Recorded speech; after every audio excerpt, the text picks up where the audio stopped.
चुनावी बॉन्ड की कहानी कैसे बन गई निर्मला सीतारमण की परेशानी। नमस्कार, मैं संयुक्ता देशमुख और आप देख रहे हैं हिंद वॉइस।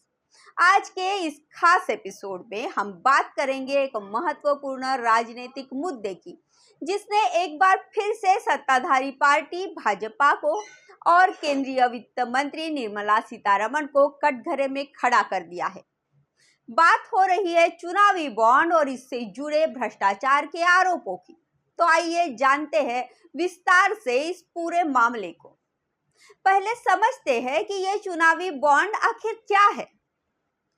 चुनावी बॉन्ड एक ऐसा साधन है जिसके जरिए राजनीतिक पार्टियों को चुनावी चंदा दिया जा सकता है और ये चंदा देने वाले की पहचान सार्वजनिक नहीं होती।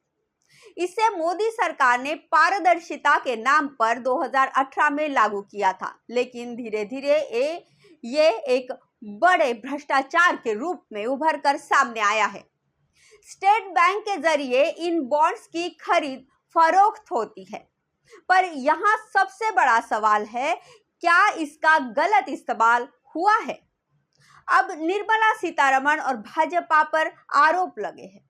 अब आते हैं मुख्य मुद्दे पर। हाल ही में कर्नाटक में एक गैर सरकारी संगठन की याचिका पर एफआईआर दर्ज हुई है, जिसमें आरोप लगाया गया है कि चुनावी बॉन्ड के नाम पर अवैध रूप से धन उगाही की गई। इस एफआईआर में केंद्रीय वित्त मंत्री निर्मला सीतारमण, भाजपा नेता नलीन कुमार कटील और कुछ अन्य नेताओं पर गंभीर आरोप लगाए हैं। इस मुद्दे पर कर्नाटक हाईकोर्ट ने जांच पर फिलहाल रोक लगा दी है, लेकिन यह राहत अस्थायी है।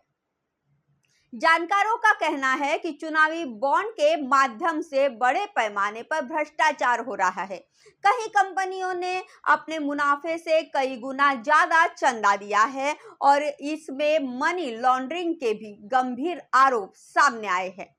यहाँ तक कि ये भी कहा गया है कि केंद्रीय एजेंसियों का दुरुपयोग कर राजनीतिक चंदे के रूप में कंपनियों से पैसे उगाए गए। ये चंदा दो और धन डालो की एक खतरनाक नीति के रूप में देखा जा रहा है। सुप्रीम कोर्ट का निर्णय आया और भाजपा की मुश्किलें बढ़ गई है। गौर करने वाली बात है कि सुप्रीम कोर्ट ने पहले ही इस पूरी चुनावी बॉन्ड प्रणाली को असंवैधानिक करार दिया था, पर फिर भी सरकार ने इसे जारी रखा। अब इस मुद्दे ने भाजपा को फिर से कटघरे में खड़ा कर दिया है और निर्मला सीतारमण के इस्तीफे की मांग भी उठाई है।